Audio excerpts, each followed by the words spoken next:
Ang plano ng Prime Energy Resources Development BV na pinamumunuan ng Razon na mag-drill ng mga bagong deepwater well sa Malampaya Gas Field ay nakatanggap ng sertipikasyon na magbibigay daan para sa mas mabilis na pag-aproba sa regulasyon ng proyekto. At bago natin ituloy, kung ikaw ay bago pa lang sa aking YouTube channel ay huwag kalimutan mag-subscribe at i-click na rin ang bell icon para lagi kang updated sa mga bago kong upload video. Sa isang pahayag noong Miyerkules, sinabi ng Prime Energy, ang operator ng Malampaya Natural Gas Facility, na ang Malampaya Phase 4 project ay nakakuha ng Energy Project of National Significance, EPNS, certification mula sa DOE.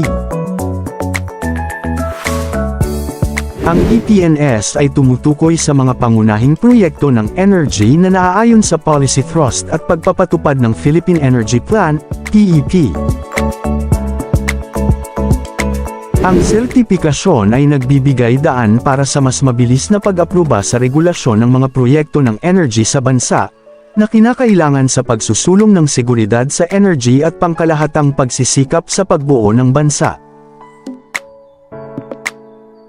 Kasama sa Malampaya Phase 4 ang pagdrilling ng mga wells ng produksyon ng Camago at Malampaya East at ang pagdrilling ng bagong Pag-asa Exploration Well. Ang nakaplanong pagdrilling at development ay mangangailangan ng pamumuhunan na higit sa $600 milyon.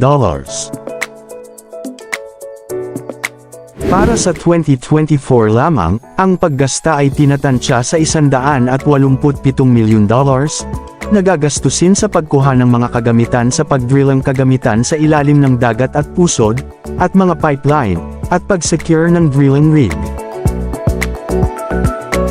Ang proyekto ay pinatatakbo sa ilalim ng Service Contract No. 38 SC38 sa pakikipagtulungan ng consortium partners na UC38 LLC, PNOC Exploration Corporation, at Prime Oil and Gas Incorporated.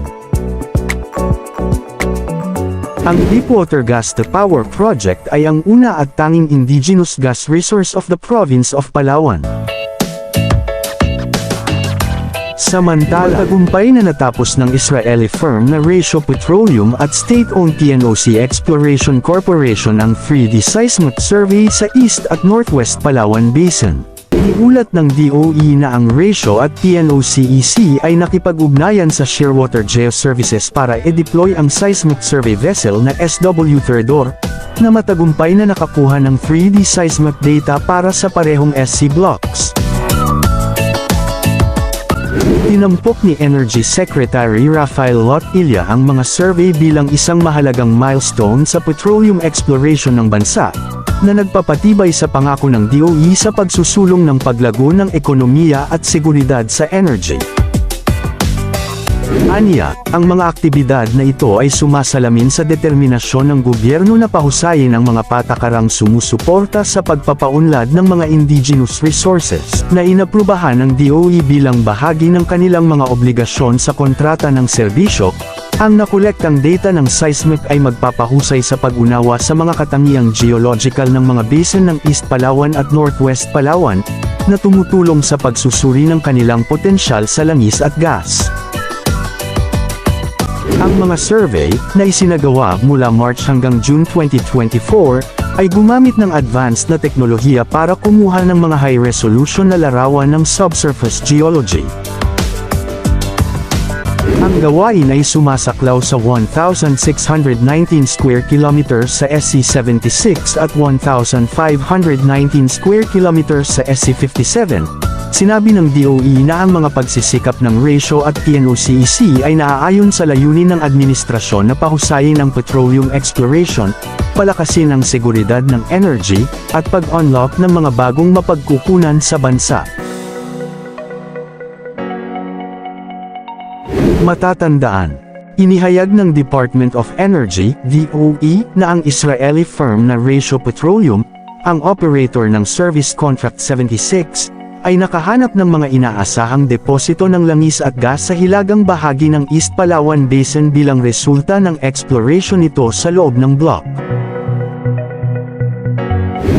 Sabi ng DOE noong February 9, May natukoy na 2 posibleng makuhanan ng langis ang Ratio Petroleum at 20 lugar sa loob ng contract block nito ang sinusuri kung alin ang angkop para sa well drilling para makumpirma kung may oil at gas deposit sa lugar. Ang Ratio Petroleum ng Israel ang operator ng Service Contract Number 76 na matatagpuan sa karagatan ng Palawan. Nakuha ng kumpanya ang SC-76 noong October 2018 at $34.35 million, o halos 1.9 billion pesos ang inaasahan nitong magastos para sa mga pag-aaral, data gathering at drilling activities sa loob ng unang 7 taon ng kontrata nito. Matatagpuan ang SC-76 hilaga ng East Palawan Basin at 648,000 ektarya ang lawak nito, mula 80 hanggang 1,700 meters naman ang lalim ng karagatan doon. May 7 taon ang Ratio Petroleum para sa exploration ng SC-76. 3 phases ito gagawin. Ang unang phase ay ang pagkuha ng 2D seismic data na nagsimula noong October 2018, at ang pangalawang phase ay ang pagkuha ng 3D seismic data para mas makita ng mabuti kung saan doon dapat gawin ang drilling. Matatapos ang second phase na ito sa susunod na 2 taon. Drilling na ng exploration well ang gagawin sa third phase para malaman at makita na kung may oil at gas sa lugar. Malaki ang pag-asa ng Ratio Petroleum na may oil at gas sa lugar. Matatandaan last year, inihayag ni Pangulong Ferdinand Bongbong Marcos Jr. na ang kanyang administrasyon ay nagbigay ng green light sa Nido Petroleum, isang subsidiary ng Australia-listed energy firm na SacGasco Limited, para sa isang drilling survey. Saklaw ng proyekto ang 2 kontrata ng serbisyo na nagkakahalaga ng pinagsamang $72 milyong ayon kay Energy Undersecretary Alessandro Soles. Aniya, ngunit ang pang-araw-araw na rate ng produksyon ng oil field ay bahagi lamang ng 320,000 barrels ng langis na kinokonsumo ng Pilipinas bawat araw.